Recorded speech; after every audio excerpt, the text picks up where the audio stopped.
Erev Tov Rabotai, we are continuing with our Mishna Yomi, Masechet Bava Metzia. We are up to Perek Tet Mishnah Daled. Today's Mishnayot should be Le'elu Nishmat Neria ben Svetlana Ranbai Veliyahu ben Burcha Israelov Chana ben Miriam Sason ben Ryan Yoshua ben Shifra Menuchatam began Eden Amen and Lavdi ben Chaim lechaim v'derifua shelemav Daniel Shalom ben Rosa b'tor Shach Chole Israel and Achlama Merav Binamin Old Zion Chai ben Dvorah. The Mishnah begins, Amkabel Sadeh Mechavero, someone rented a field from his friend for a fixed payment, Velo Ratzan Nakesh, but he did not want to weed the field, and as a result, the field will produce fewer crops. Now, if the weeds are left in the soil, they weaken it and reduce its ability to produce crops. The commentators explain the Mishnah refers to a case where the field is in a place that has no custom as to whether or not farmers weed their fields. If there is a local custom, they must follow the custom as we learned in Mishnah 1. And he said to the owner, why does it matter to you whether I weed the field? Since I give you a set payment for the field, no matter how much it produces, the weeds will not affect the amount you receive. A sharecropper who pays the owner a percentage of the field's crops obviously cannot make such a claim, because if the field produces less, the owner will receive less. But we're referring to a case here where he's giving a set payment for the field, no matter how much it produces.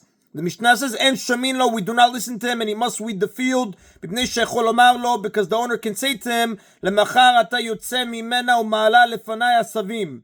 Although the weeds may not affect me now, tomorrow when your rental is over, you will leave the field, and if you do not weed it now, it will grow weeds for me then and affect my crops. If the renter does not clear the field, the owner will be left with a field full of weeds. Even if they are later destroyed, those weeds will have left seeds that will sprout more weeds in the future.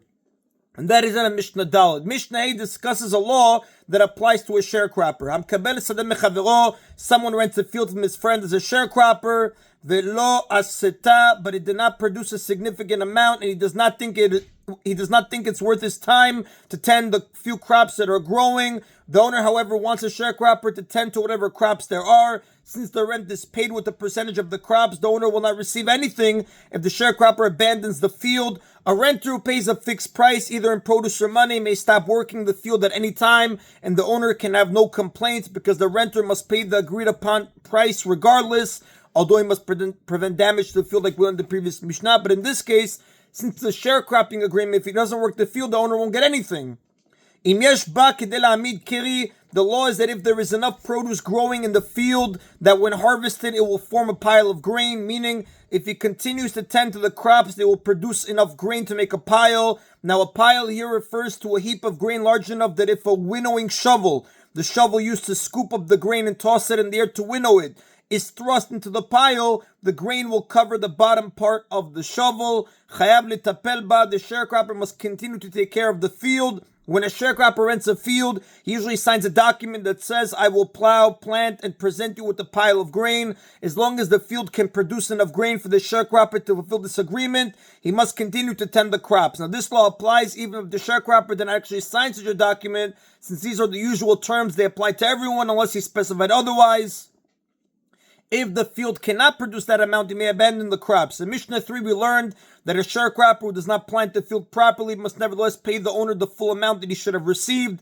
In our Mishnah, though, the sharecropper is allowed to abandon the field without paying for it because he is not neglecting his responsibility. Rather, the field is defective and did not produce a proper crop. Another opinion, Amar Rabbi Yehuda, Rabbi Yehuda said, Ma kitzva bakri, why should there be a fixed limit of a pile of grain for every field? It should depend on the size of the field. A large field requires more work than a small field, and therefore should need to produce more grain to be worth the effort. Rather,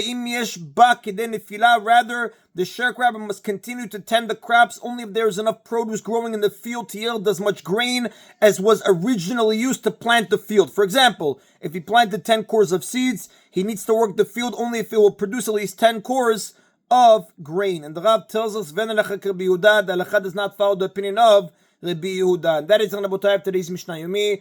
Baruch Adonai Le'olam. Amen v'amen.